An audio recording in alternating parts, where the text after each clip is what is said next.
Good morning student. कक्षा 7वीं में विज्ञान विषय में हम अध्याय 4 पढ़ रहे हैं। अध्याय 4 में आज हम पढ़ रहे हैं पेज नंबर 44 में तटीय क्षेत्रों में रहने वाले लोगों की।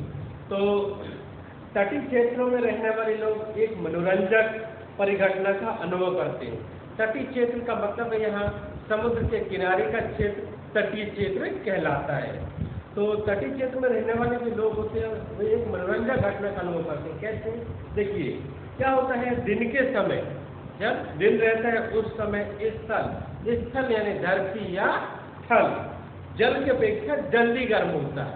यानी हमारा जो स्थल होता है, धरातल होता है, वो जल की अपेक्षा जल्दी गर्म होता है। गर्म होने के कारण क्या होता है, वहाँ की वायु भी गर्म हो जाती है। यानी उस स्थान के तटीय क्षेत्र के स्थल के ऊपर की वायु भी गर्म हो जाती है और वायु गर्म होने के कारण वह कहाँ चली जाती है, ऊपर उठ जाती है। क्या होती है? ऊपर उठ जाती है। जैसा कि कल हमने जाना था, तो ऊपर उठ जाती है। अब इसका स्थान लेने के लिए समुद्र की ओर से ठंडी वायु आती है।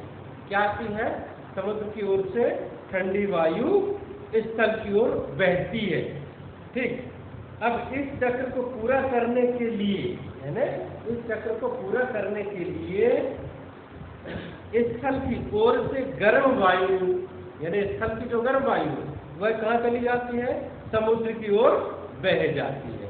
ठीक, ध्यान दीजिए, सबसे पहले वायु गर्म हुई स्थल की तो वह ऊपर उठी। ठीक, उसका स्थान लेने के लिए समुद्र की ओर से ठंडी वायु आ गई। अब फिर वह वायु धीरे धीरे गर्म होगी, तो फिर क्या होगा कि जो गर्म वायु है वो फिर समुद्र की ओर जाएगी, तो समुद्र से ठंडी वायु स्थल की ओर आ जाएगी। इस प्रकार एक चक्र पूरा होता है, जैसा कि चित्र 4.11 में दिखाया गया है।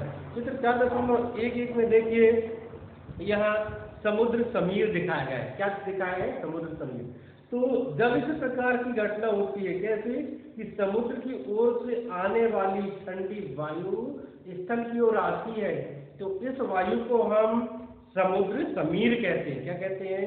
समुद्र समीर कहते हैं। ठीक इसी प्रकार समुद्र समीर की ठंडी वायु का लाभ उठाने के लिए, यानी समुद्र समीर की जो ठंडी वायु है उसका लाभ उठाने के लिए वहाँ के जो भवन होते हैं, घर होते हैं, उनमें जो खिड़कियां बनाई जाती हैं वो समुद्र की ओर बनाई जाती हैं।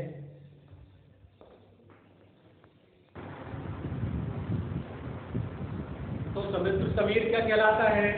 समुद्र की ओर से आने वाली ठंडी वायु को ही समुद्र समीर कहते हैं।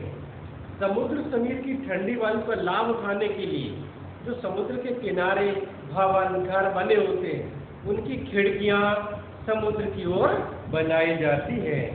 ठीक, अब रात्रि के समय यह जो घटना है, प्रक्रिया में यह जस्ट उल्टा होता है। कैसा होता है? जस्ट विपरीत होता है। कैसे? देखिए, रात के समय समुद्र का जल स्थल की अपेक्षा, यानी हमारे धरती की अपेक्षा धीमी गति से ठंडा होता है। क्या होता है? धीमी गति से ठंडा होता है। इसलिए स्थल की ओर से ठंडी वायु समुद्र की ओर बहती है। क्या होगा अब यहाँ रात्रि के समय कि ठंडी वायु कहाँ से कहाँ बहती है? स्थल की ओर से समुद्र की ओर बहती है। तो यह जो वायु बहती है इसे हम स्थल समीर कहते हैं, जैसा कि चित्र 4.11 में दिखाया गया है।